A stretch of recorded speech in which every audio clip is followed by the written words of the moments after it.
Hey guys, tonight we journey to the sun-warmed ridges of Monte Alban, where the morning mist still lingers, though, like breath over ancient stone plazas. You're standing on sacred Zapotec ground, high above the valleys, where clouds roll low and the buzz of insects weaves through the cool, gray dawn. There's no noise up here, no traffic, no glowing screens, just the soft, steady rhythm of life as it was centuries ago. Beneath your feet, the earth holds memory, stone steps, worn into gentle curves by sandals and bare soles, spiral down into quiet courtyards. Small birds hop along the ledges of adobe rooftops. A breeze slides between the stones, carrying the scent of damp earth, cactus fruit, and faintly wet clay. It's not a smell that demands attention, it just lingers, quietly announcing that somewhere nearby, someone is beginning their daily craft. You won't find monuments shouting their importance here. The Zapotecs weren't the showy kind. They built with symmetry, not spectacle, temples shaped like precise ideas instead of brute force. You probably won't survive a conversation with an Instagram historian about the Maya or the Inca without someone asking, wait, who were the Zapotecs again? But that's part of their charm. Their quiet legacy curls around corners, waiting patiently to be noticed. So, before you get comfortable, take a moment to like the video and subscribe, but only if you genuinely enjoy what I do here, and if you're listening in from somewhere especially scenic or sleepy. Drop your location and local time in the comments. It's always lovely seeing where you all drift off from. Now, dim the lights, maybe turn on a fan for that soft background hum, and let's ease into tonight's journey together. You start your morning at the very edge of the great platform, a flat space carved into the high spine of the Sierra Madre. Monte Alban rests like a sleeping animal under the clouds. Even in the 6th century CE, it feels timeless. Stone-lined courts flanked by low pyramids and narrow stairways descending into village clusters. The Zapotecs didn't build in isolation. They built in reply to the land. You can feel that with each step. Their plazas don't sprawl. They settle as you walk. A quiet hum rises from below. It's not singing or music. It's the soft clink of tools, the shuffle of sandals, the distant murmur of potters beginning their day. These aren't centralized workshops. Most homes had their own little courtyard, where shaping clay was as much a part of life as cooking tortillas or weaving cotton.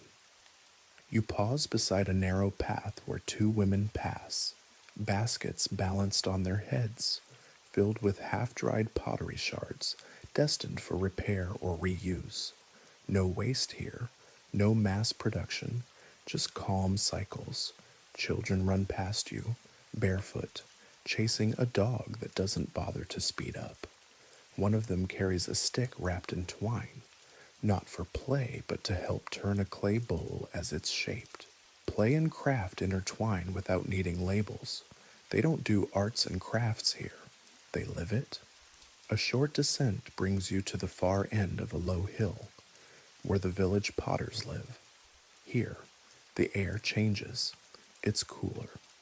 The breeze carries with it a drier, chalkier scent. You stop beneath a tall organ pipe cactus and look down toward the clustered rooftops.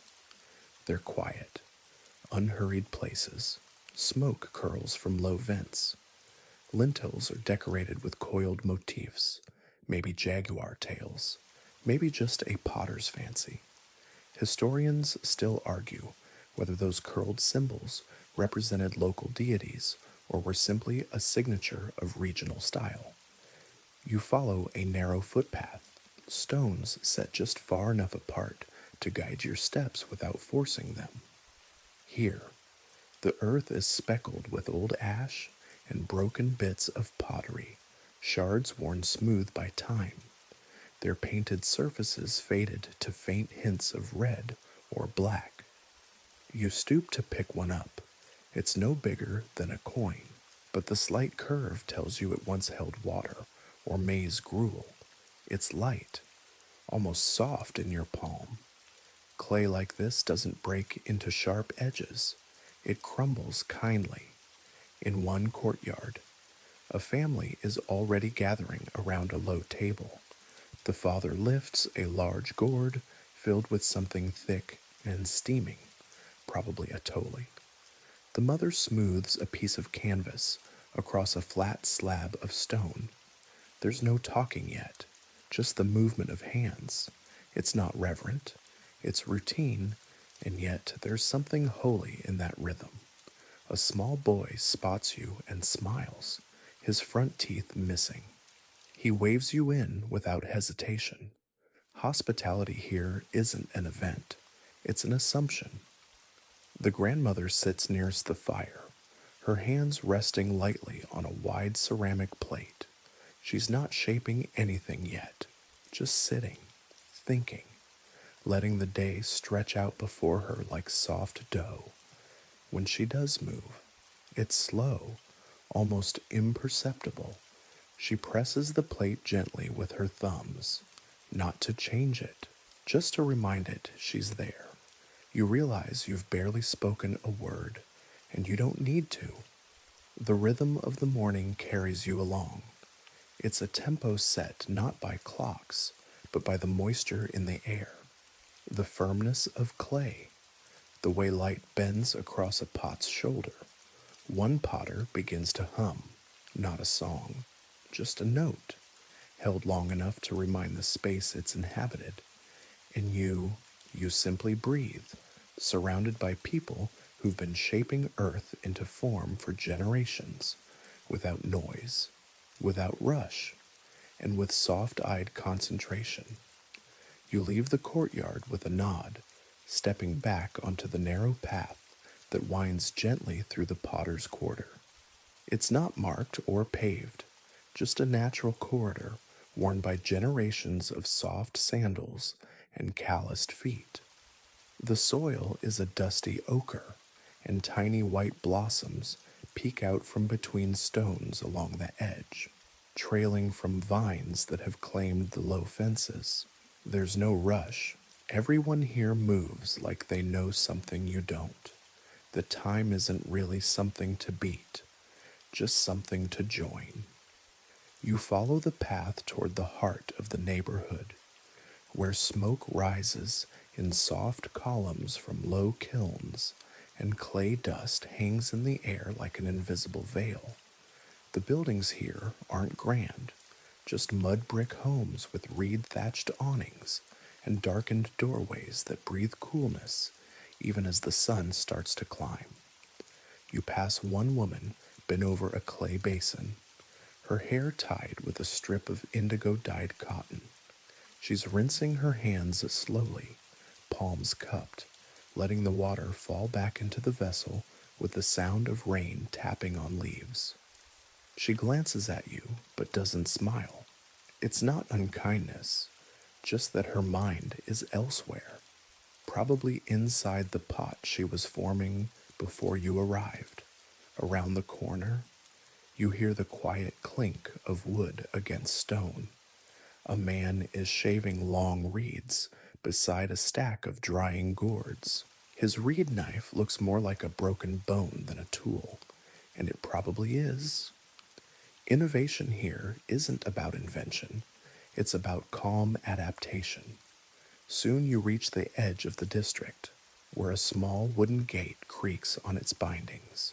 Beyond it, the land slopes downward into a low ravine, a clay bed, dry for most of the year except during the rains. This is where the clay gatherers begin their day. You step down, shoes skimming loose dust, until your feet meet firmer ground. Here, the earth feels different, dense, cool, and faintly damp beneath the surface. The soil's color changes every few steps, red like chili paste, then pale gray like old bone. then a rich, almost yellow hue that crumbles softly in your hand. You bend down and scoop a handful. It smells faintly metallic, earthy but not sharp. Two older men stand nearby, digging with long-handled paddles. Their motions are hypnotic. Press, twist, lift, pause. One uses his foot to crack open a harder vein of clay, revealing a smooth interior that glistens faintly in the shade. It's a rhythm more than a task. You could almost set a lullaby to it. A teenage girl crouches beside them, lining up large leaf-lined baskets. She has two streaks of clay dust on her cheeks and a lazy smile that appears when she notices you staring, with a small wave. She returns to packing the freshly dug earth, pressing it down with her forearms to make space for more. Her bangles clink gently against the basket rim, and the sound doesn't echo, it settles. There's an almost meditative feel to this part of the process. Clay isn't mined, it's gathered, not just for its utility, but because it's known. A good potter doesn't just need good clay, they need familiar clay, clay that reacts the way it always has. Historians still debate whether Zapotecs traded their clay between villages, or if each community stuck to its own riverbeds and hillsides. The evidence is smeared, quite literally, in overlapping fingerprints. A donkey tied to a nearby post twitches its ear but doesn't complain. Its saddle baskets are filled already, just 2 or 3 loads, enough for one household's needs. That's another thing you notice here: nobody is stockpiling. There's no frantic gathering, no over-preparing. Enough is enough. You lean against a warm rock, letting the sun hit your back while one of the gatherers explains, without words, how to tell when the clay is just right. He picks up a lump, rolls it between his palms, then presses it flat against a stone. It flattens without cracking, and when he peels it away, it holds the impression of his thumb perfectly. He doesn't nod or explain, he just hands it to you. You press your own thumb into it. It's cool, yielding. The mark it leaves is clean and deep. You carry that lump back toward the village as if it's a treasure. And maybe it is. This is the beginning of everything, the seed of a vessel, the whisper before the story, in your hand. It already feels like a pot, like a bowl, like something meant to be held again someday. The path back winds through the same low scrub you passed before, but now you notice more: the sound of a bee investigating a cactus flower, the faint tap of a gourd rattle hanging from a nearby doorway, the rhythm of your own breath syncing with the sway of the basket you carry. As you reach the first houses again, a child peeks out from behind a wall and giggles, pointing at the clay smudges on your shirt. She isn't mocking, just recognizing you now as part of the day's work. You've crossed some invisible boundary between observer and participant. One potter walks past you, balancing a flat slab of pressed clay on a woven tray. The slab jiggles slightly, like pudding, and she keeps her eyes on it, with a focus so tender you'd think she was carrying a sleeping animal. Back in the courtyard, someone begins to pound dried clay fragments into powder using a stone pestle. The sound is steady, soft, like footsteps echoing through a hallway. Another prepares the soak, a large basin where clay powder is stirred with water by hand, forming a thick, sleepy slurry. This is not the place for machines or mixers. The fingers know more than any blade. You step inside the shade again. The courtyard is the same, but it feels different.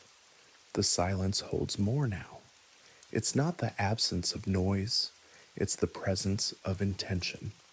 Every motion here seems to understand something about stillness, and you set your lump of clay down beside a shallow bowl of water, watching the ripples settle.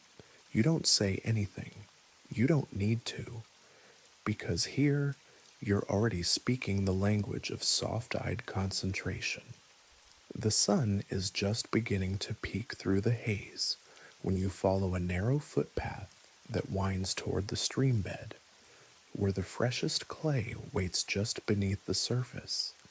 The air smells faintly of wet stone and tree bark, and somewhere in the distance, a dove coos from a crooked mesquite branch. It's the kind of sound that doesn't announce itself, just happens, quietly, like most things in this valley, at the edge of the water. The world slows even further. You hear the splat of boots being sucked into soft banks. The clay gatherers are already here, 3 men and 2 women. Their sandals, stained red and gray, stand calf deep in the cool silt, moving like they've done this every morning since the hills were formed. Maybe they have. One man squats low beside the bend and scoops a handful of thick, wet clay into a shallow basket lined with leaves. He presses it down with his thumb, checking the texture. Another man, older, taps the side of his wooden paddle against a tree root, scraping off a stubborn clump of darker clay. They don't speak unless it's necessary. Words would only break the rhythm. The clay here isn't one color. It's a living gradient, deep reds that seem to bleed iron, soft whites like the inside of an almond shell, and ash-toned veins that flake apart in layered sheets. The Zapotecs had names for each variation, each with its own purpose. Some clays fire harder and are used for water jars. Others remain porous and are ideal for fermentation pots. Some are soft enough to shape with your thumb, but harden into brittle layers like pastry. Historians still argue whether these distinctions came from practical experience or spiritual intuition. One of the women stands waist deep near the center of the stream, her skirt tied high, her arms buried almost to the elbow in thick sediment. She's smiling to herself, not grinning, just a quiet curve of her lips that suggests the clay said something funny. Her name, someone tells you softly, is Zita, and she's been working this particular stream bend for over 40 years. She claims the clay here is sleepy, that it moves slower in the hand and listens better when shaped. You crouch near her as she lifts out a dripping lump and sets it on a flat slab to dry slightly before packing. It makes a soft plop, and water trickles around it like little veins reaching outward. She gestures for you to try. You wade in and sink faster than expected, but no one laughs. Clay doesn't shame you. It just accepts your awkwardness as part of the process. You push your fingers into the sediment. It resists just enough to make you pay attention. It's cool, not cold, and it clings gently to your skin, like it's trying to remember who you are. You scoop a handful and lift it. It trembles slightly, but holds, not quite ready. Cheetah murmurs, and you nod as if you'd known that too. Nearby, someone begins to sing. It's not a melody with words, just a rising and falling hum that mingles with the burble of the stream and the buzz of morning insects. The tune has no urgency. It could loop forever and never feel unfinished. The baskets fill slowly, each one lined with thick leaves, banana or maguey, so the clay doesn't stick and ruin the weave. When one is full, it's carried up the slope and emptied into a larger trough, where it will rest in the sun before being carried to the courtyard. None of the gatherers lift more than they can carry without strain. There's no posturing here. The body is not a machine, it's part of the craft. You pause under a thorny acacia and watch as one of the younger men stands back to stretch his arms. His shirt sticks to him with sweat, but his expression is easy. He wipes his face with the hem and walks slowly back toward the water, humming the same tune the older woman started. It's passed along, not taught, like muscle memory in sound. You notice now how the baskets are placed in staggered lines, each one set just far enough apart to avoid tipping. There's logic here, but not the kind you find in textbooks. It's lived knowledge. And that's something academia is still learning to respect. As you sit with your damp ankles dangling in the stream, someone hands you a small lump of pre-gathered clay, just enough for a figurine, without thinking. Your fingers begin to shape it, not perfectly, not skillfully, but it begins to take form. Maybe a bird, maybe a bowl, maybe just a coil that turns into a spiral for no reason at all. That's enough. The sun is climbing now, and the water glints with fragments of light. You squint up and see a heron gliding overhead, slow and deliberate, as if pulled by invisible threads. The gatherers begin to pack up, baskets stacked into pairs for the return walk. No one hurries. You gather your small figurine and tuck it into your palm. It's soft still. It'll be reshaped later. That's how it goes. As the group begins to climb the slope, one of them turns and offers you a grin, wide and sudden, like the sun breaking through clouds. You return it without thinking, your feet squelching pleasantly in the clay as you follow, back up the trail. The air feels warmer.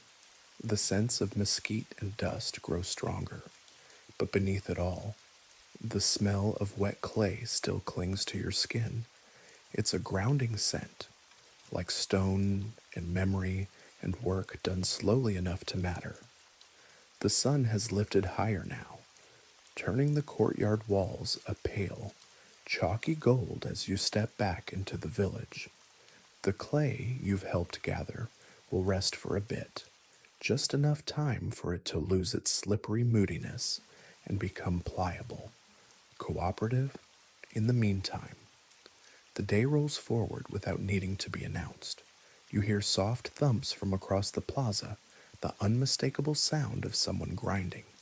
You follow it to a side patio, where two women sit on low stools beside a large flat metate. Yes, the same kind used for grinding maize, but today it's devoted to pulverized clay. One of them, her gray braid swinging like a pendulum, lifts a stone roller and presses down with even, unhurried force. The motion is precise but not mechanical. Her back curves gently. Her elbows angle out like wings. This isn't exercise. It's rhythm.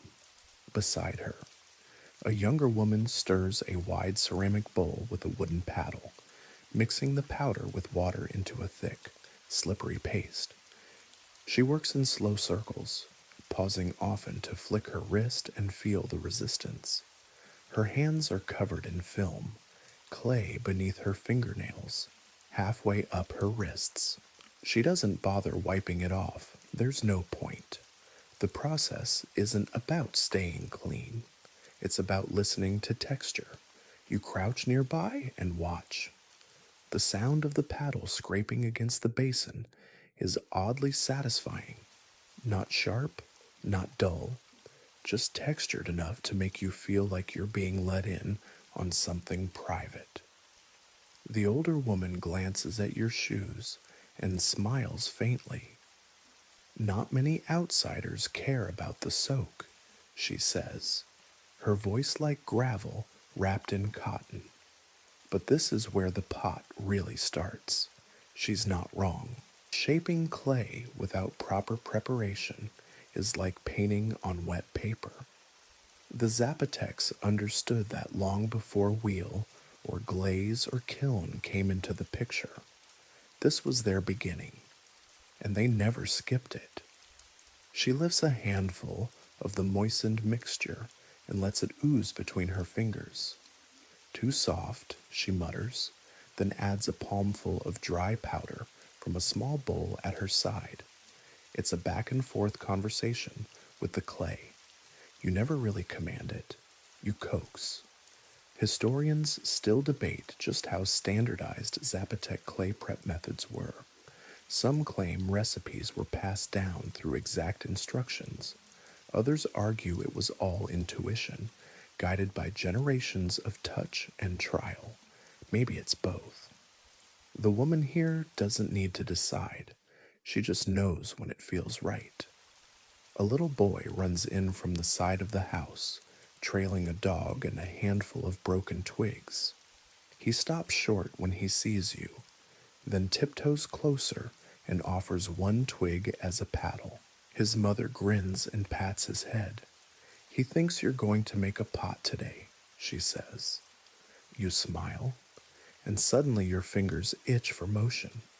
You reach for the wet clay tentatively and begin to knead. It resists at first, slipping and sagging like a sleepy animal. But after a few moments, it begins to behave, not because you're doing it correctly, but because you're paying attention. That's really all it asks. Kneading here isn't aggressive.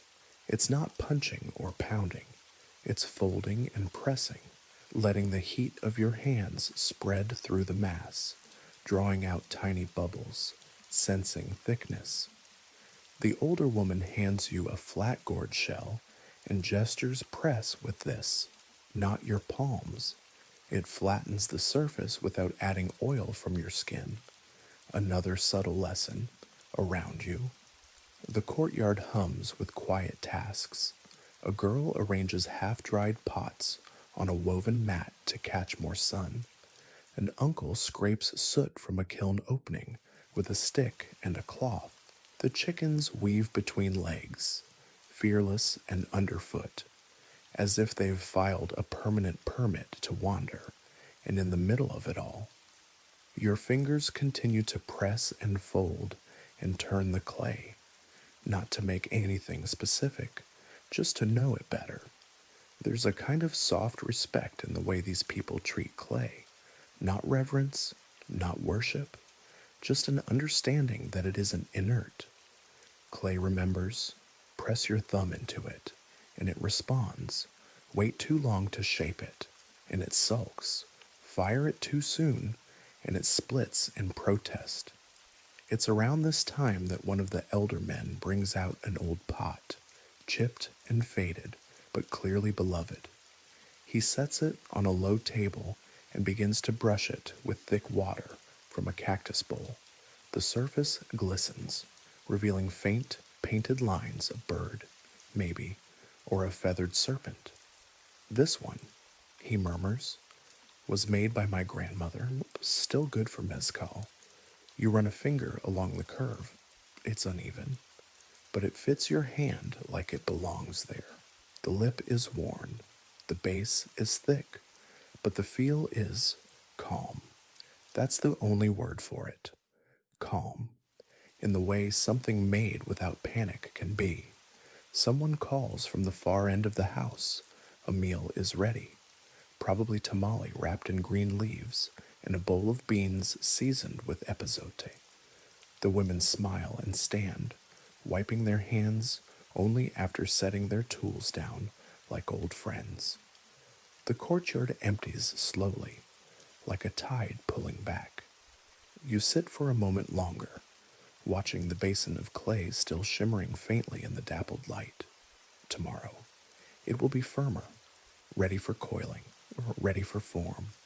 But for now, it just rests, breathing, and so do you. The courtyard is quiet now, emptied of chatter and motion, save for the wind stirring the woven curtain across the doorway. You linger by the basin of resting clay, watching its surface settle, tiny bubbles fading, edges softening as the moisture evens out. It almost seems to breathe. Then, from a shaded corner, a rustle, a grandfather rises from his low bench and stretches, his arms arching with a slow crackle like bamboo in the sun. He beckons to you, not with words, just a tilt of the chin, and you follow him around the corner of the house into a smaller courtyard. Here, the air is still and warmer. A young woman sits cross-legged on a flat mat of woven reed, a mound of prepared clay beside her, and a low turntable made from an upside-down gourd. She doesn't look up when you enter. Her eyes are soft, slightly downcast, not in shyness, but in total focus. You sit across from her, careful not to interrupt the rhythm already flowing from her hands. She rolls a thick coil of clay between her palms, slow and even, until it stretches like a doughy snake, then begins spiraling it onto a base she's already prepared, a wide, shallow disc that's begun to rise into a pot. There's no potter's wheel here, no mechanical rotation, just her hands, one pressing gently from the outside, the other shaping from within, guiding the form as it grows. It's mesmerizing. You try it yourself. The clay in your hands resists, then yields. It's heavier than you expect, denser, more opinionated. Your first coil flattens clumsily, sagging to one side. She glances up, just barely, and smiles. Then she hands you a different coil, one she's just rolled, and guides your fingers, gentle inside, firm outside. She murmurs. You press your palm along the wall of your forming pot, and for a moment it listens. The curve rises, uncertain but intact. Coiling is meditative, not flashy, not dramatic, and it doesn't reward ambition. Try to build too quickly, and the walls buckle, lean the form too far outward or inward, and it slouches. You have to stay within its logic. Let it tell you what shape it wants. Some say the Zapotecs believed pots had breath, that before a vessel could be offered to the gods or used in ceremony, it had to be awakened, given voice through hands and heat. Historians still argue whether this belief extended to everyday wares, or if it was reserved only for ritual. But here, watching this woman shape something from clay with no sketch, no blueprint, only instinct and breath, you don't need a scholar to tell you this is a kind of reverence. Another woman joins her, older, perhaps her mother. She settles beside a different pot in progress and begins to scrape its inner wall with a shard of polished gourd. The sound is low and intimate, like whispers against stone, as she smooths the seam between coils. Her fingers trace slight ridges, then erase them. You're surprised by how collaborative the process is. One begins a pot, another smooths or reshapes it, and someone else might finish it entirely. There's no ego in it, no signature carved into the base. The pot belongs to the courtyard, not the individual. A child arrives carrying a large calabash filled with water. He kneels, dips a wooden ladle, and carefully pours a thin stream onto a piece of cloth that the potter uses to moisten her hands. The motion is practiced. He knows just how slowly to pour. Even toddlers here understand the balance between wet and dry. Your own hands are now deeply streaked with clay. Beneath your fingernails, across your wrists, evidence of quiet labor. You find you don't want to wipe it away. It feels earned. The young woman gestures to your half-finished bowl. You'll need to let it sit, she says, then burnish it later. She doesn't mean today, maybe not even tomorrow. The drying must be slow, too fast, and the walls crack from within. So you set it aside, Placing it on a woven tray near the sunlit edge of the courtyard, it leans slightly, but it holds its form, like you. It's learning balance from across the compound. A sharp crack rings out, not a break, just a shout of laughter.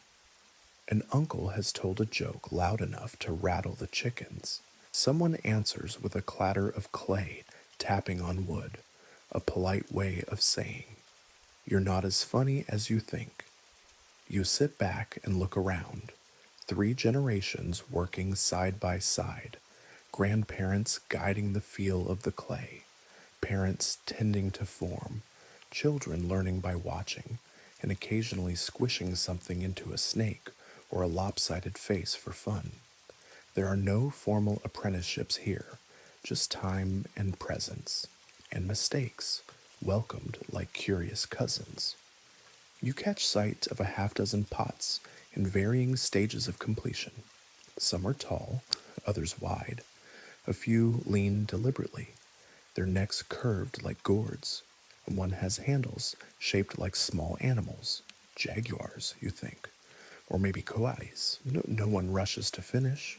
The work will be here tomorrow, and the day after that. Clay doesn't care for schedules. One woman begins to hum, another joins her in harmony. Without fanfare, you don't recognize the tune, but it winds through the courtyard like a breeze, looping and low, wrapping around the rhythm of hands shaping earth.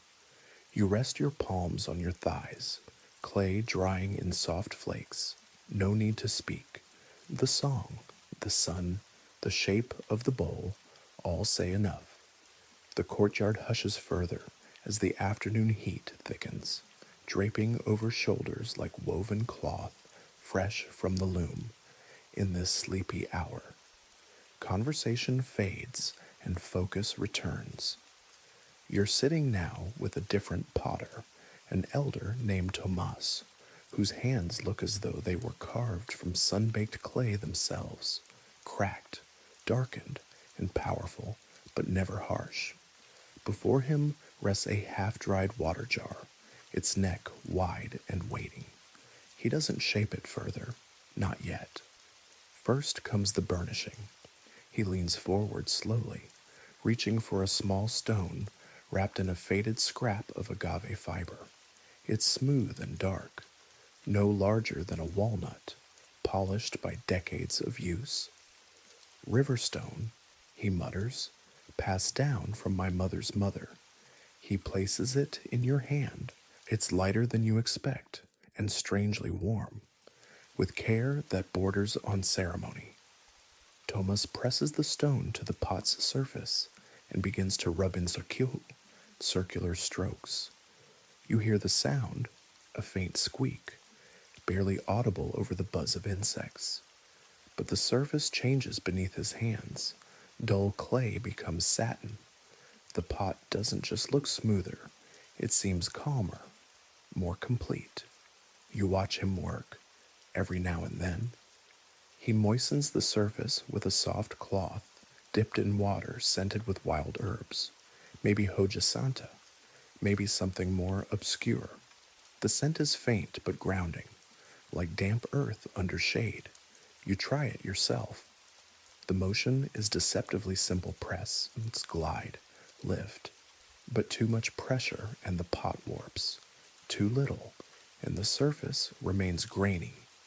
Thomas doesn't correct you with words. He just leans over and places your fingers correctly. The riverstone glides more easily now. Burnishing is, strangely, not for strength. It won't make the pot more durable. It's for beauty, for dignity. The Zapotecs believed the pot's soul rested closest to the surface. A burnished pot glows. It reflects light and memory. Historians still debate whether such polishing was ever reserved for ritual use, or if it extended to daily wares, judging by Thomas's quiet reverence. The answer is both. He sets aside his jar and pulls out a smaller vessel, a shallow bowl with a slightly warped lip. Made this as a boy. he says, running a finger around its edge. Burnished it with my grandfather. He told me the stone was smarter than me. Still is. He chuckles softly. You both sit in silence for a while, rubbing stones against surfaces that no longer protest. Each pass brings a new sheen, a whisper of reflection, not like glass, not glossy, but like a memory that keeps showing itself more clearly each time you return to it. A breeze stirs the hanging reed curtain. You hear the clink of ladles being stacked in the kitchen. The distant bleat of a goat, unhappy with its tether. But here, in this pocket of slow motion, everything continues without needing to be hurried. Another woman joins the courtyard, carrying a wrapped bundle under her arm. She unfolds it carefully, revealing a line of burnishing tools bones, shells, shards of older pots polished smooth by generations of fingers. She selects a piece of deer antler, shaped into a rounded point, and begins burnishing the tight curve beneath a pot's neck. This edge, she says quietly, needs a sharper hand. You're struck by how many tools are made from lives that came before river stones from elders, bones from past hunts, fragments of earlier vessels. Nothing is wasted. Even imperfection is folded into future use. A child wanders in, dragging a little clay rabbit missing one ear. He shows it to Thomas, who examines it like a fine sculpture, nods solemnly, and says, "This one is brave. It lost the ear in battle." The child beams. You return to your own small pot, still damp but beginning to firm up, with a gentler touch. You try the river stone again. The curve accepts it more easily now. Your strokes slow, your breath sinks. Your eyes lose their edge of urgency. One of the women begins to whistle, 3 notes, repeated lazily. Another answers, mimicking the tune with a clay flute. The sound is hollow and bird-like, echoing faintly against the adobe walls. You realize, suddenly, how few sharp sounds exist here.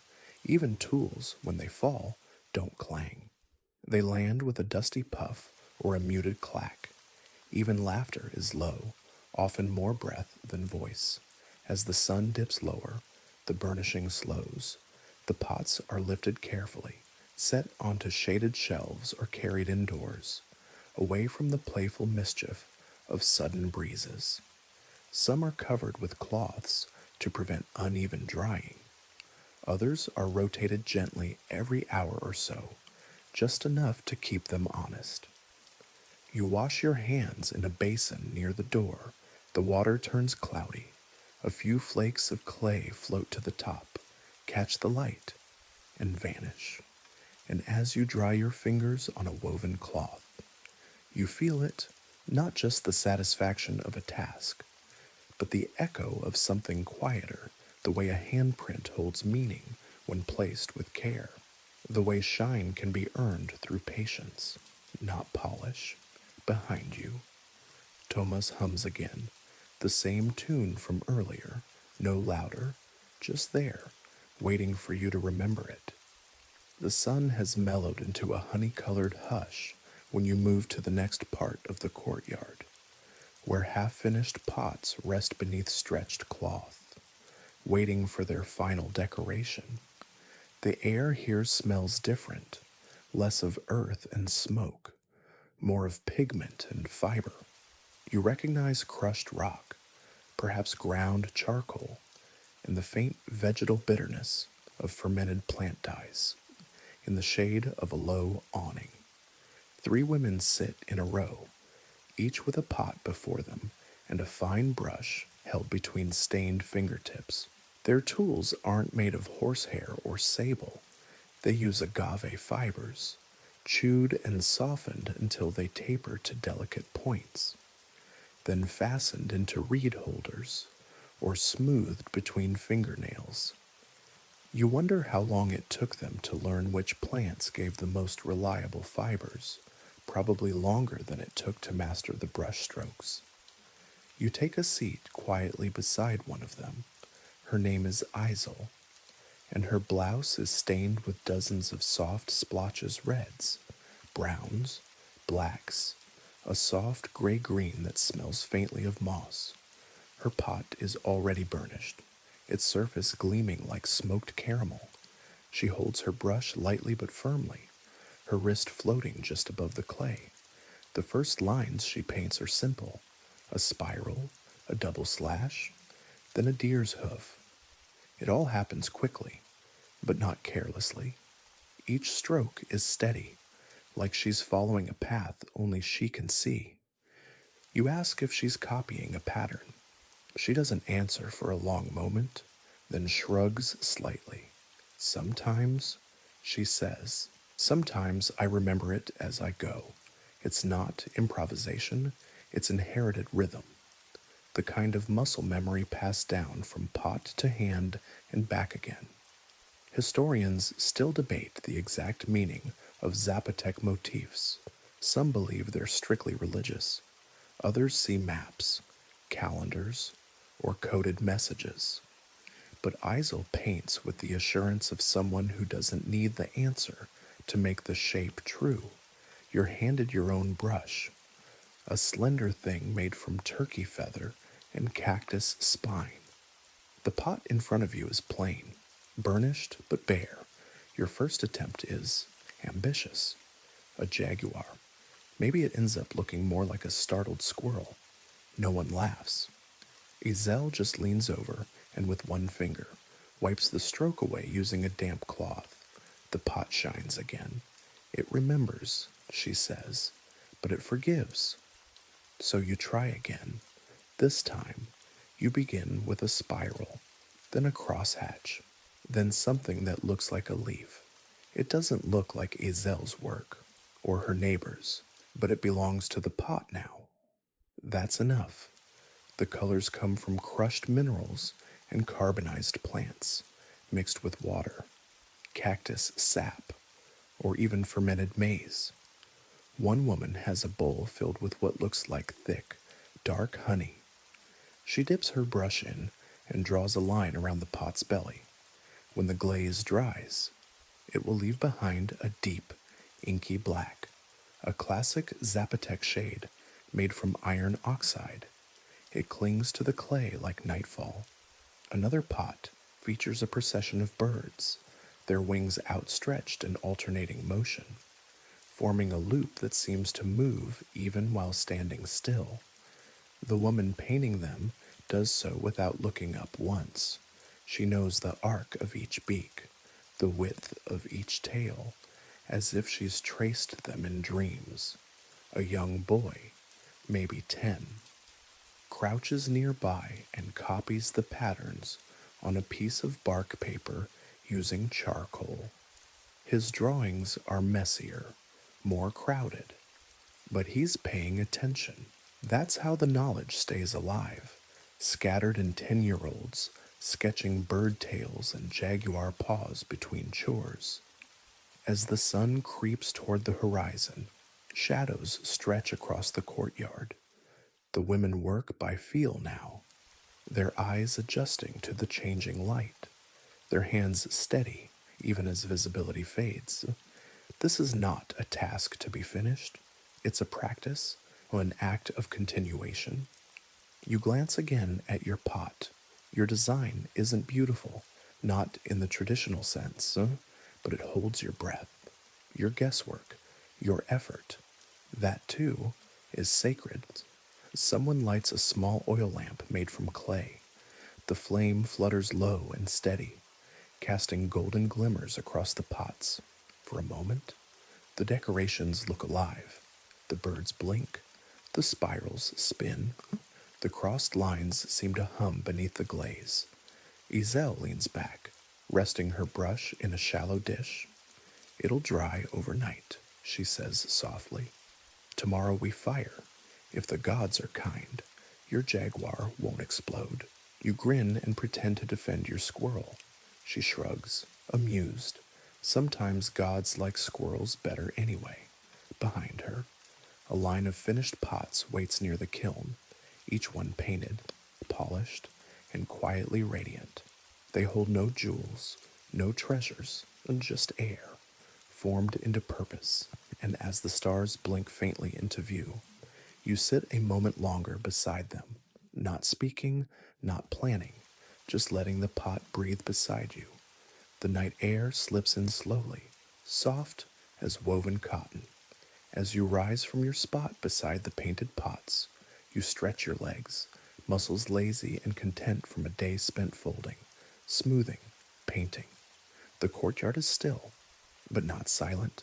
Somewhere, someone is grinding maize. A dog barks once and gives up. And near the edge of the compound, a low orange glow begins to flicker. The kiln is being prepared. You walk toward it, drawn by the movement of shadows and the quiet murmurs of those tending the fire. The kiln is modest by modern standards, but beautiful in its own way, domed and low, built from adobe bricks and earth, with a wide mouth and narrow vent, darkened by years of smoke. A family works together here, placing painted and burnished pots inside with a care that borders on reverence. No one rushes. Each vessel is held with both hands, turned slowly in the firelight, then set carefully on a bed of smooth stones within the kiln. It's a puzzle, one that changes shape with each new load. Wide jars must support slender bowls. Hollow flutes nestle between thick-walled water pots. There's no diagram, just instinct, just familiarity. An older woman, her face marked by time and kiln smoke, adjusts the placement of a pot by a few centimeters and nods with satisfaction. You ask her how she knows it won't crack. She smiles without teeth and says, "It's already decided." You're not sure whether she means the pot, the fire, or something larger. They continue loading, careful not to jostle or tip. Every pot is already dry, weeks, sometimes months in the making. Firing is not the end of the process. It's a gamble, a rite of passage. Even the most perfect piece can split. That's just how it is. Historians still argue whether Zapotec firing techniques were developed independently or learned through trade with neighboring cultures. Some claim similarities to Mixtec kilns. Others point to shared motifs with distant Maya workshops. But the methods you're witnessing now feel deeply local, born of climate, stone, wood, and a trust in what fire decides. Once the kiln is full, they begin sealing it with flat stones and clay. A man brushes thick mud along the joints with a frayed reed broom, stopping every few minutes to check airflow. Then slowly, they start the fire, not with dramatic flares, but with careful coaxing, small kindling, twisted dry grass, a handful of mesquite chips. The fire takes its time. At first, it flickers low, tasting the edges of the fuel, then slowly, steadily grows into a deeper flame. Orange and red reflect against the adobe walls. The air warms. A log crackles, sending sparks up like lazy fireflies. You settle on a woven mat nearby, knees pulled to your chest, watching the glow. The others sit too, grandparents, children, aunts and uncles. No one leaves. Firing is not a solitary task. It's a vigil. A woman passes around cups of atole, warm, thick, lightly spiced. You sip. The sweetness clings to your throat like a lullaby. Another child falls asleep in her mother's lap, her clay-streaked fingers still wrapped around a dull-edged paddle. One of the men pokes the fire gently with a long stick, gauging the burn. He watches the flame through the vent hole, judging its shape more than its heat. Still too low. He murmurs. Another log is added. Not too much, not too fast. Hours pass like dreams. The stars above grow sharper, clearer. A breeze pushes through the compound, But the kiln holds steady.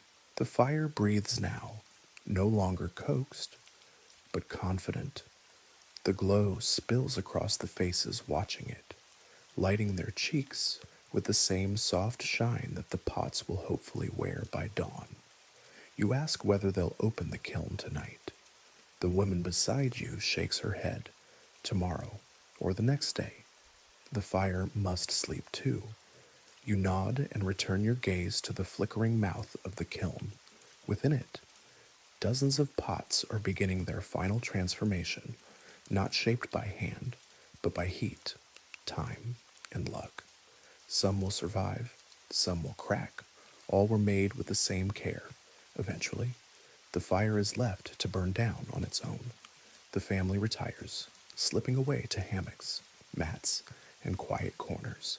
But before leaving, one man places a clay bird whistle on top of the kiln, a gift, a thank you, not for the gods, necessarily, but maybe for the fire itself. You remain for a while longer, letting the warmth wrap around you.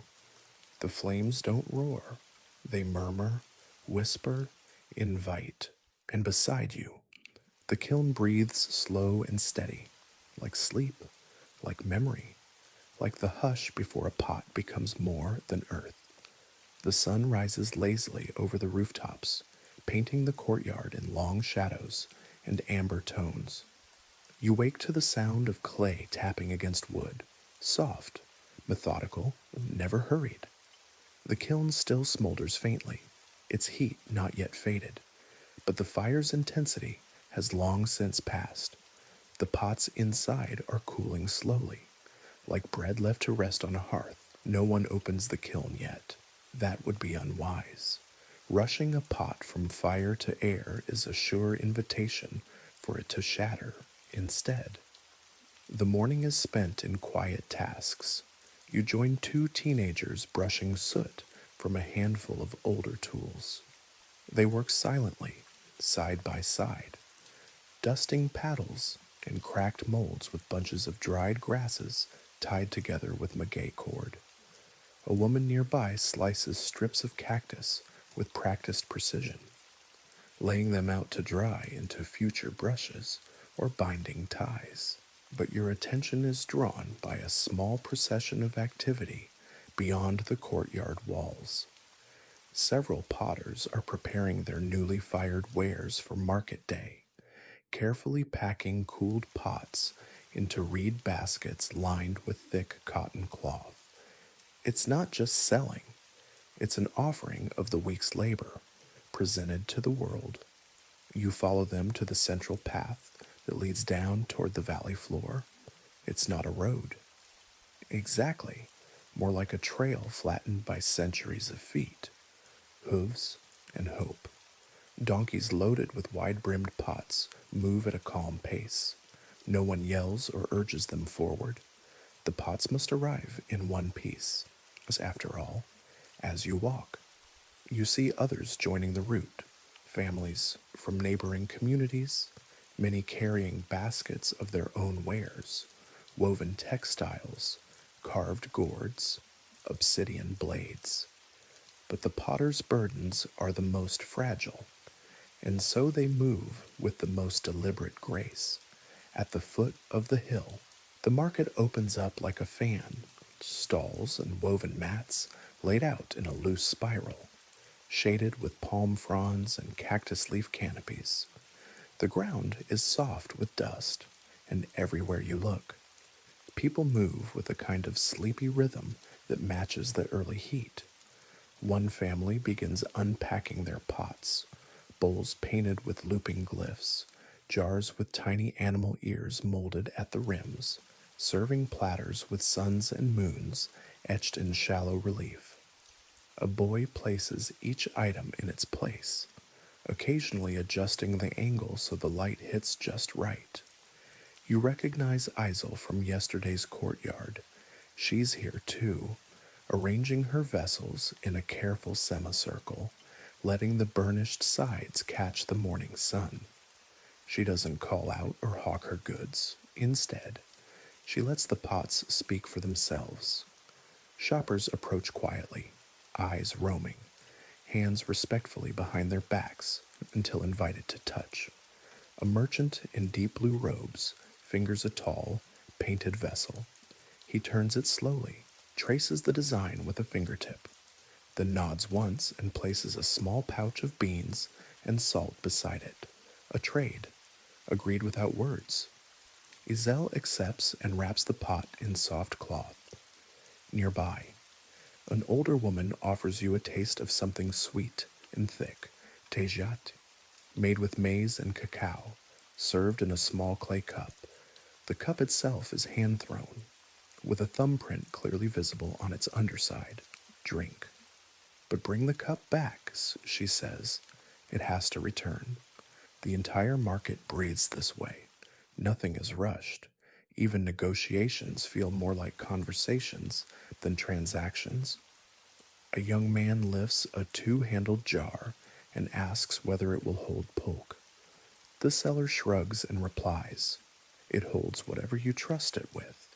You drift through rows of pots, your eyes tracing curves and patterns that feel familiar now. You recognize a style from Thomas's courtyard, another from the burnishing mat beneath the awning, even a bowl with a jaguar that, if you squint, bears a vague resemblance to your own squirrel cat creation. You smile. Not all buyers are locals. Some wear finer sandals, travel with scribes or servants. These are city merchants, likely visiting from Monte Alban itself or one of the satellite towns. They inspect the pottery with an appraising eye, asking about pigment sources, weight, balance, but the potters don't flatter. They just answer plainly. The pot either speaks for itself or it doesn't. There's a kind of dignity here that resists explanation. The value of the pots lies not in profit, but in presence. Each one holds the memory of kneaded mornings, of riverstone polish, of agave-brushed cymbals. Some will go to kitchens, others to temples. A few may never be used at all, just admired and passed down. Historians still argue whether the Zapotec market system was centralized or a looser network of tribute, barter, and regional pride.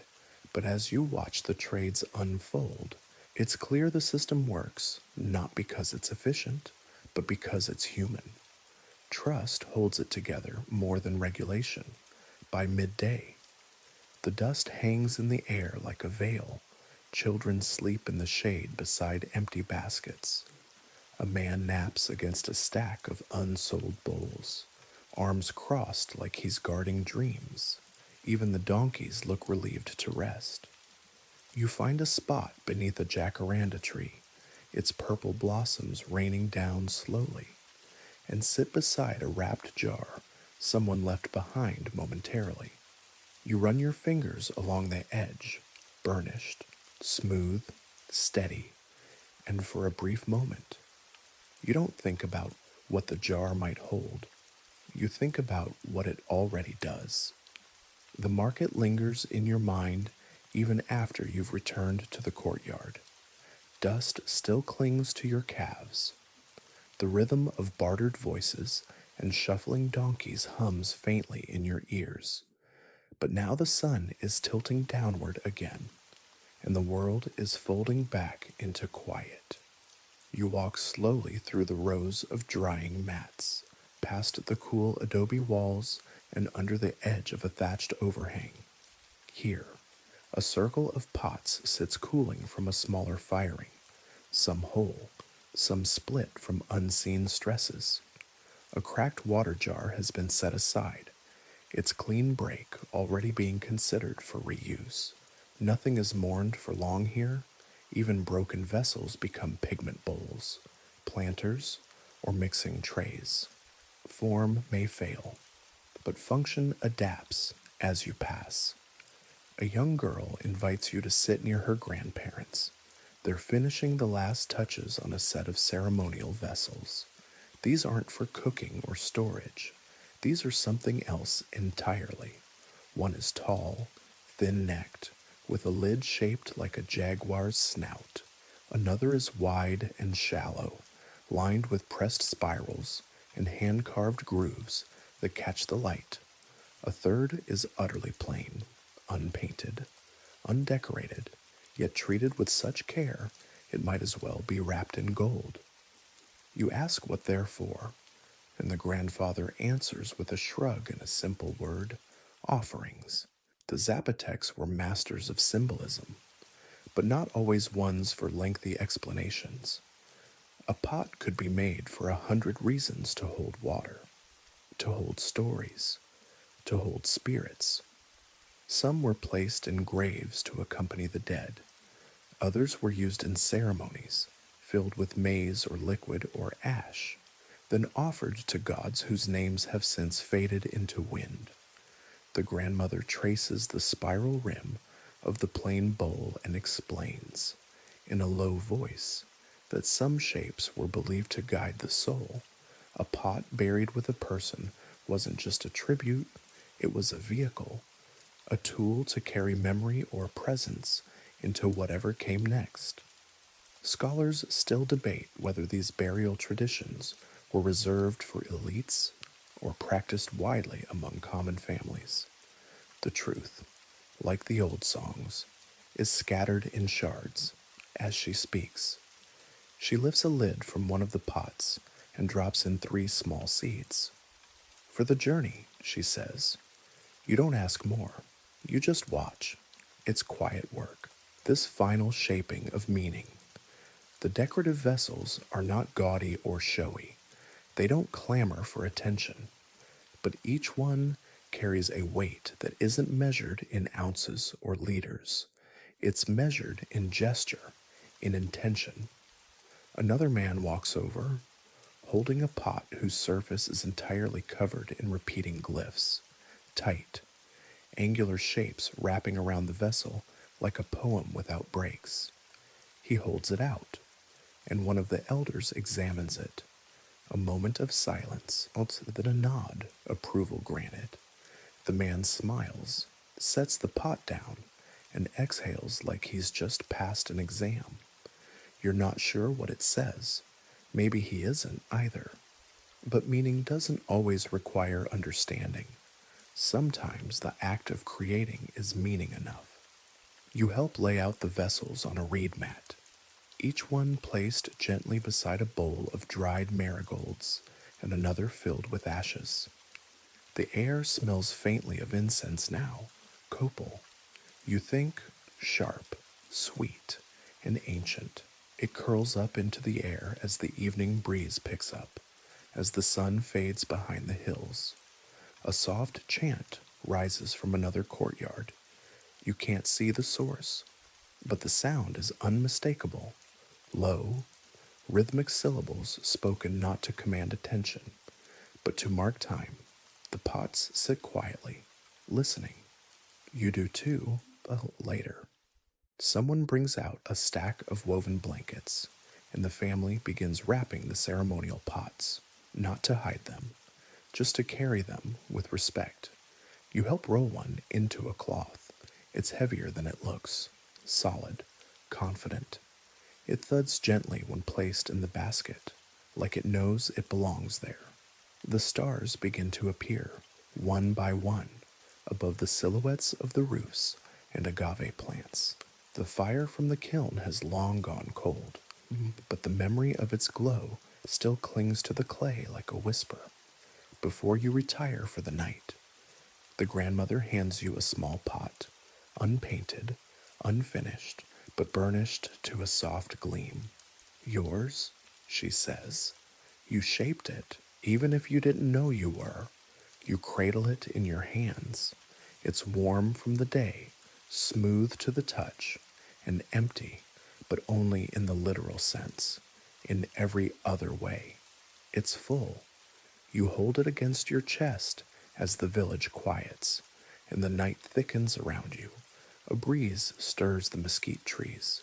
Somewhere, a flute begins to play, slow and wandering, and in your arms, the little pot breathes steady and still. By morning, The courtyard is lively again, but gently so, no shouting, no rushing, just the familiar low rhythm of the day beginning. You sit beneath a thatched awning, sipping a tole from the same clay cup as yesterday, which someone thoughtfully placed by your sleeping mat with a folded cloth. It's still warm. The corn and cinnamon mixture thickens at the bottom, and you stir it lazily with your fingertip. Even breakfast feels like a continuation of the craft. Today, you're not shaping, you're observing. The talk among the potters has turned to shape, yes, but more than that, to purpose. Because Zapotec pots don't just hold water or grain, they hold meaning. And that meaning begins with the form. One young man, thin, with dark smudges beneath his eyes and a quiet confidence, brings out a trio of pots and lines them on a low bench. He gestures for you to sit beside him. The first is tall and narrow, with a gentle lip and twin handles that loop like animal ears. Water jar, he says simply. You pick it up. It's lighter than you expect, and the curve of the handles fits perfectly between your fingers. He explains that these are designed for pouring, not scooping, and that their narrow shape keeps the water cool longer. The shape teaches you how to use it, he adds. The second pot is squat and broad, almost like a casserole dish, its sides gently fluted. Mezcal, he offers, grinning. Or stew, if the fiesta ends early. It smells faintly of smoke. You run your fingers along the ridges. They aren't just decorative, they offer grip when the pot is hot or slippery. The third vessel is unusual, flat, shallow, with a lip that curls slightly inward. It reminds you of a lidless box for grinding color, he says, or for cradling coals when you need to carry fire from house to house.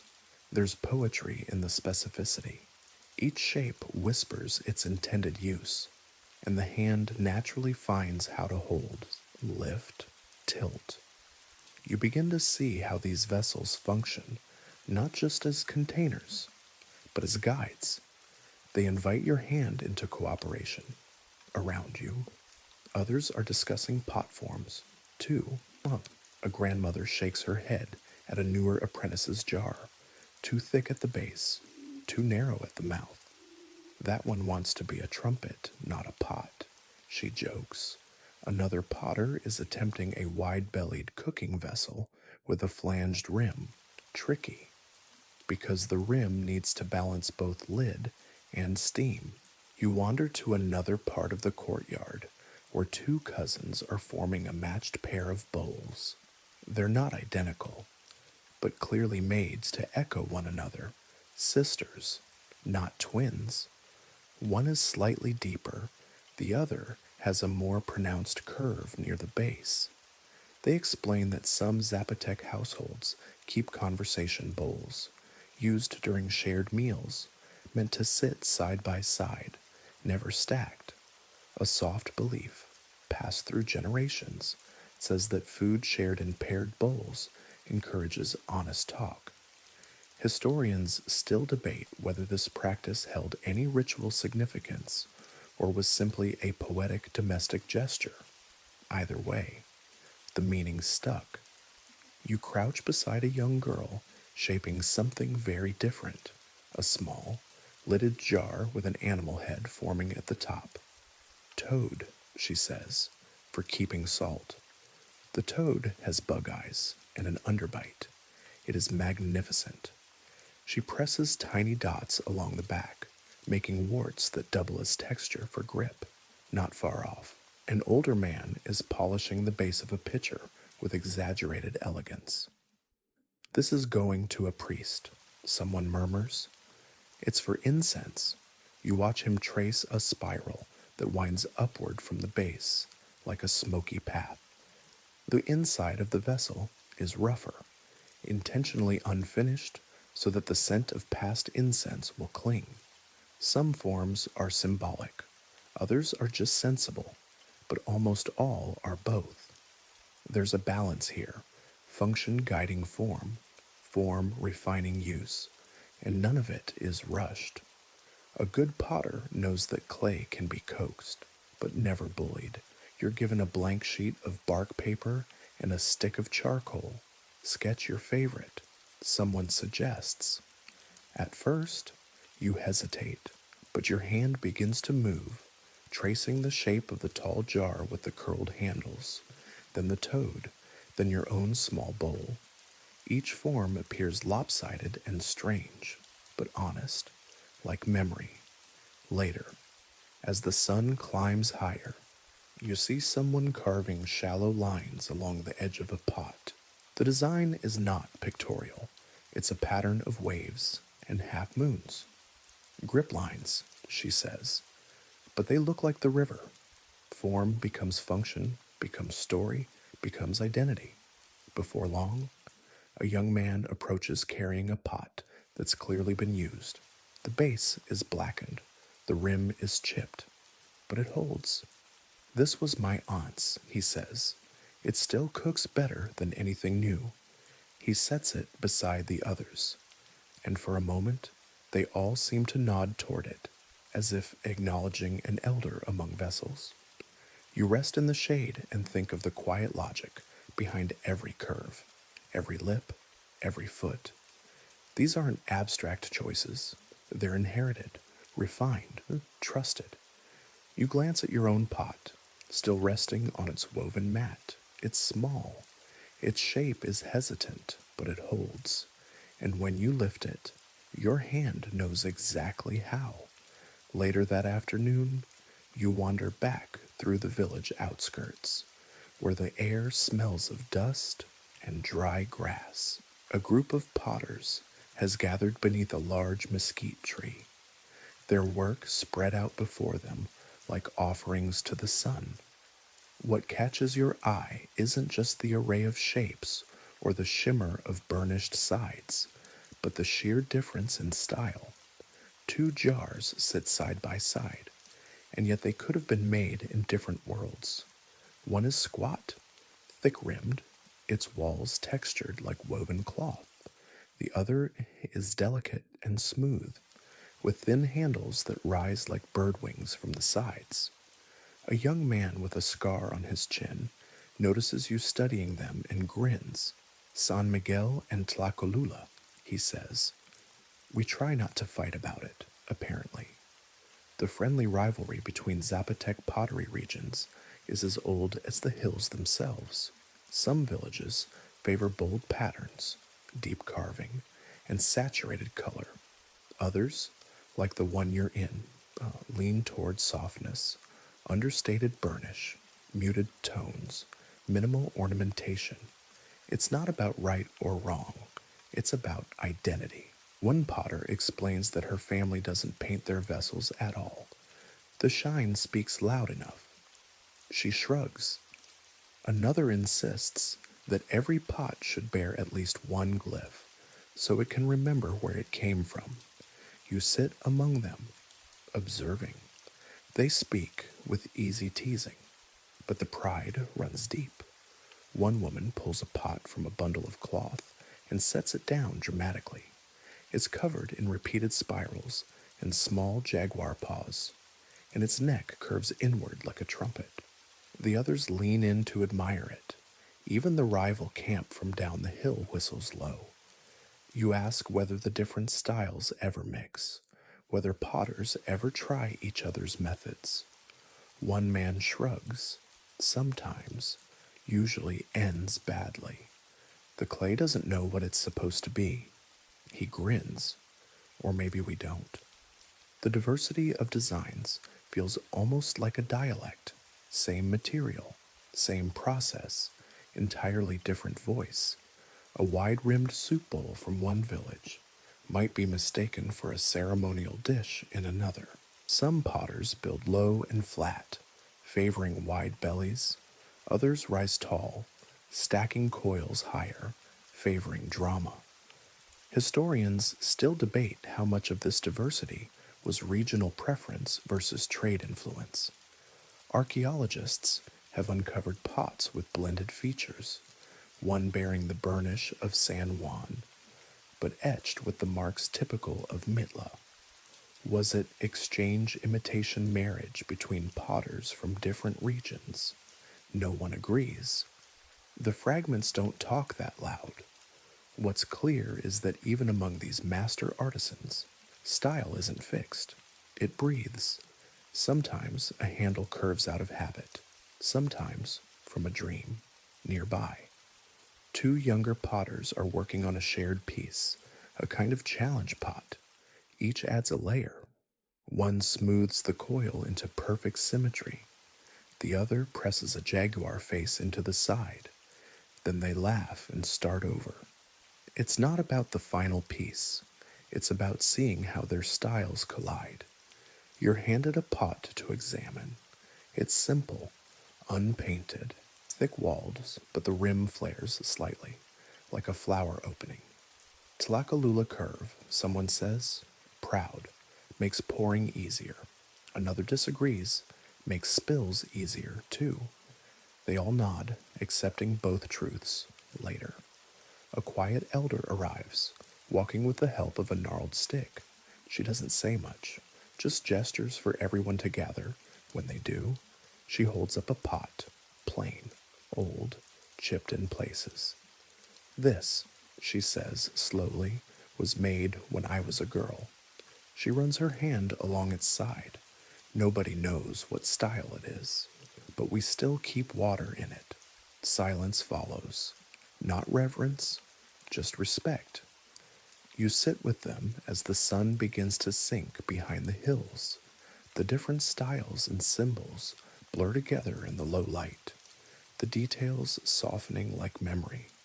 And you realize that for all the pride, all the rivalry, all the nuance, the potters know their work isn't meant to last forever, just long enough to be used, admired, so remembered, and maybe echoed before you leave.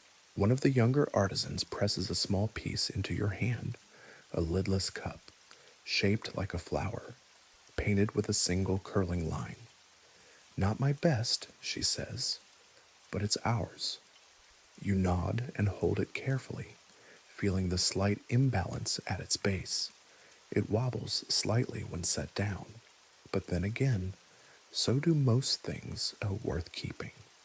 The evening settles in with the gentleness of a hand resting on your shoulder.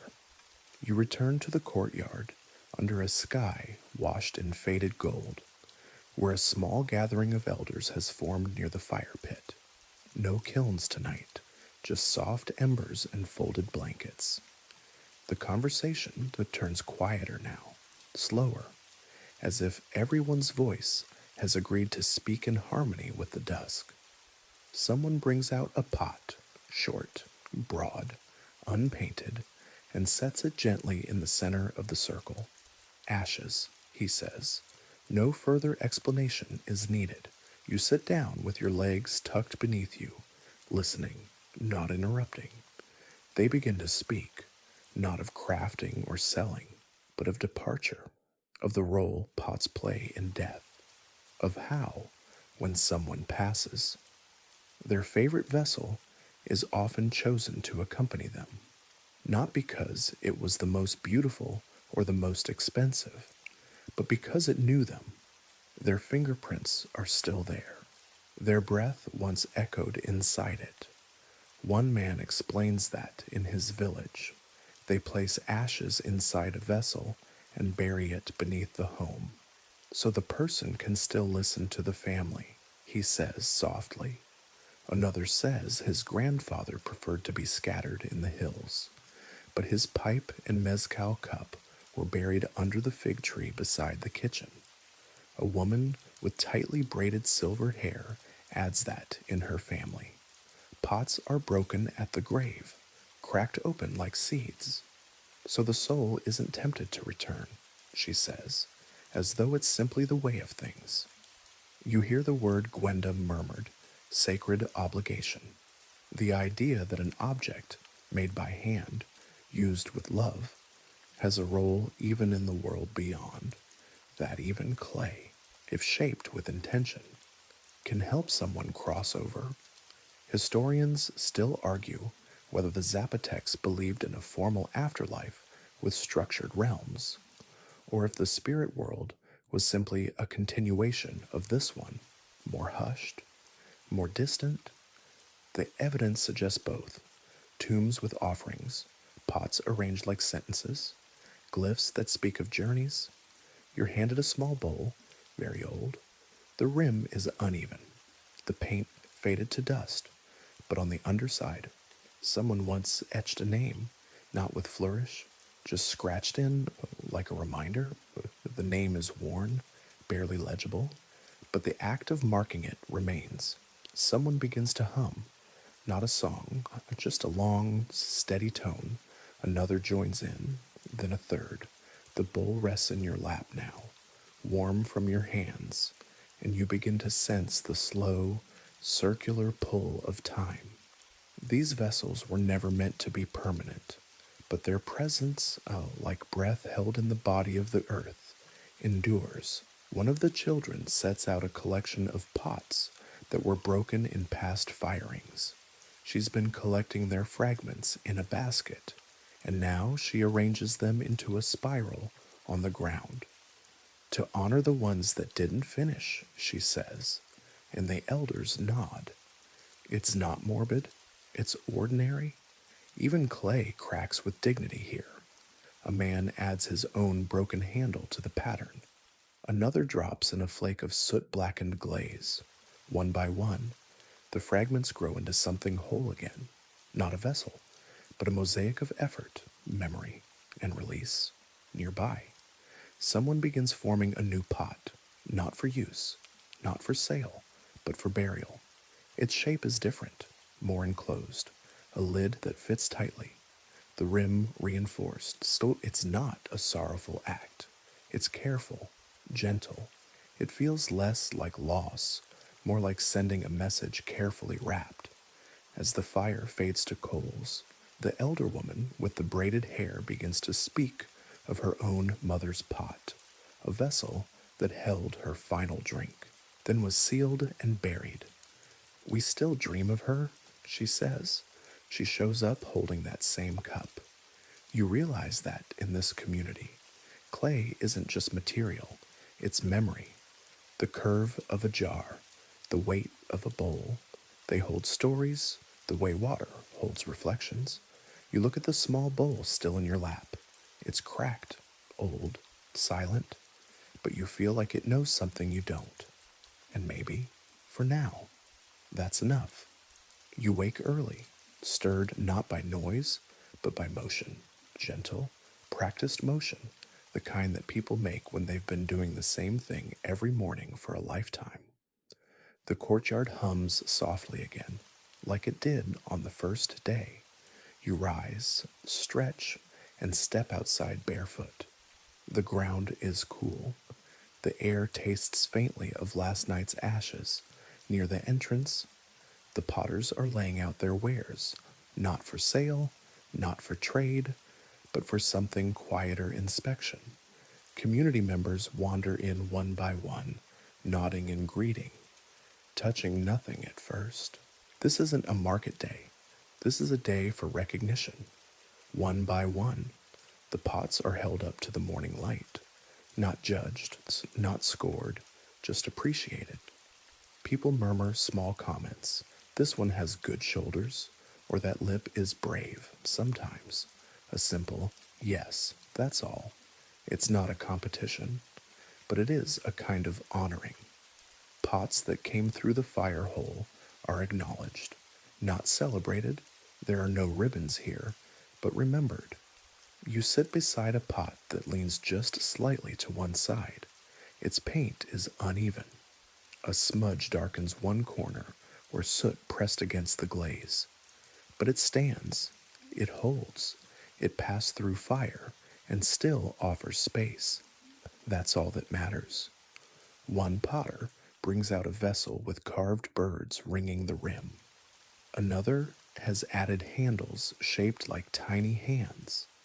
Yet another made a lidded jar that sings when you lift the top. It whistles faintly, the way wind whispers into a gourd. A child places a pinch of flower petals into a bowl and nods solemnly. So it remembers, she says. You don't ask what she means. Nearby, two older women argue, not seriously, about the origin of a particular glyph scratched into the side of a ceremonial pot. One says it represents rain, the other insists it's a mat. Why not both, someone jokes. Rain on a mat still leaves a mark. Historians would salivate over this moment if they were here, but the debate never heats up. Nobody needs to win. The pot doesn't change based on interpretation. It remains what it is, carried forward by context, not explanation. Someone calls your name. You turn. It's Thomas, the elder potter from days ago, holding your small, uneven bowl. You'll want this, he says, as if you might have forgotten. He runs a thumb along its rim and gives a small, approving grunt. It'll hold salt, maybe tears. He hands it back to you like a medal. In another part of the courtyard, someone begins to prepare food. The scent of squash blossoms and roasted chilies floats in on the breeze. The fire crackles gently, and the pots nearest the hearth begin to warm again. Not in the violent way of a kiln, but in the familial way of use. Some of the day's pots are already in motion, carried toward kitchens, filled with water, used to grind spices. Others are destined for rituals, for gifts, for burial, but most will live quiet lives on shelves, in corners, by doors, silent, steady companions to everyday existence. You think again of all the steps it took to get here, the gathering of the clay, the grinding, soaking, kneading, the shaping and burnishing, the painting and firing, the waiting, the breaking, the choosing, and none of it felt rushed. Every moment was met on its own terms. Maybe that's what gives these pots their calm. Not the clay, not the paint, but the pace, the permission to arrive slowly. You look around the courtyard one more time. Chickens peck between stones. A dog stretches and yawns. Children chase a spinning lid someone accidentally invented. Laughter hums beneath it all. Then you see your pot, cradled now in someone else's hands. They turn it slowly, testing the balance, the feel. You nod. It belongs here, belongs anywhere. Really? Because even the humblest vessel can become part of 1,000 quiet moments. And that's all most things ever ask for. The courtyard is quiet now, not from absence, but from fullness. You sit beneath the shade of a fig tree whose wide leaves flicker slightly in the afternoon breeze. Around you, pots remain, some cradled in cloth, some freshly rinsed and drying again, others already in use, their insides marked by maize, beans, or ash. No one announces that the week's work is done. It just eases to a close. You wander one last time through the workspace, this time noticing small things you hadn't before. A paddle worn to a curve by decades of pressure, a brush whose handle is carved with a child's initials, a basket frayed at one edge, tied back together with maguey thread. Everything here is mended, reused, re-understood. A woman crouches nearby, shaping the rim of a pot with the edge of a corn husk. It squeaks faintly as she works. This one's for my cousin, she says, without looking up. He's getting married. It'll hold their first meal. Her hands move in time with the wind. Another elder tells you that a pot made for another person always listens better. When you make something for yourself, your hands argue. When you make it for someone else, they soften. You nod, though you're not sure your hands have yet learned the difference. You're invited to share a simple meal, a bowl of beans, a square of soft, steaming tamal, and a gourd cup filled with water tinged by clay and lime. The bowl you're given is one you saw drying earlier. Your fingerprints are still visible in the glaze. It feels strange and right to eat from it. As the sun drops lower, long shadows stretch across the courtyard, and the air grows cooler. One of the children starts stacking empty pots like a game. They wobble, laughably precarious, but somehow don't fall. A few potters sit in a circle and begin to tell stories, not with words, but with hands. They pass a bowl around, each tracing a mark, a curve, a remembered crack. This one survived 3 firings. This one broke in the kiln, but its lid lived on as a spoon rest. That one, well, no one knows what happened to that one, but someone remembers its shape. You realize that here, a pot's story doesn't end with its last use. It echoes, in fragments, in lids, in curves remembered only by the hands that made them. The fire is stoked once more, not for firing, but for warmth. A comfort flame. You sit close, feeling your skin dry from the breeze and the clay, still faint beneath your nails, tighten like fine dust. And beside you, the pot you helped make rests calmly on a woven mat. It's not perfect. The lip is uneven. The bottom wobbles if you're not careful, but it holds. And more than that, it belongs to the earth, to the hands, to this quiet world of rhythm and breath and fire. Someone taps a rhythm on a dried gourd. Another adds a quiet whistle from a clay flute. The sounds are soft, barely enough to carry through the dusk, but they're steady.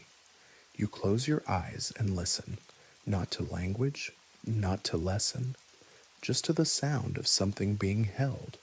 And now, as the last light slips behind the hills, the village settles into its most peaceful hour. The fire glows low, the pots rest cool in their places, and every breath in this courtyard feels drawn from the same long, quiet inhale. Your body sinks deeper into stillness. The memory of clay lingers on your skin, fine dust across your palms, the echo of coiling motion still in your fingers. You remember the warmth of the river stone in your hand, the gentle scrape of the gourd tool, the smell of mesquite ash and ground pigment. These memories don't press, they simply settle somewhere. An owl calls from the fig tree, wind stirs the woven curtain, a donkey shifts in its sleep. All around you, the world continues in soft rhythm, even when you are still, especially when you are still. You've spent this day among those who move slowly, speak with their hands, and shape the earth not to conquer it, but to hold something within it, something humble, something useful, something beautiful because it was never rushed. Let that slowness hold you now. Let your breath match the curve of a rim, the hush of cooled clay, the soft patience of those burnishing circles made in the dark. There is nothing left to do, no more shaping, no more perfecting, only resting, like a pot waiting for light. You are warm, you are steady, and you are held.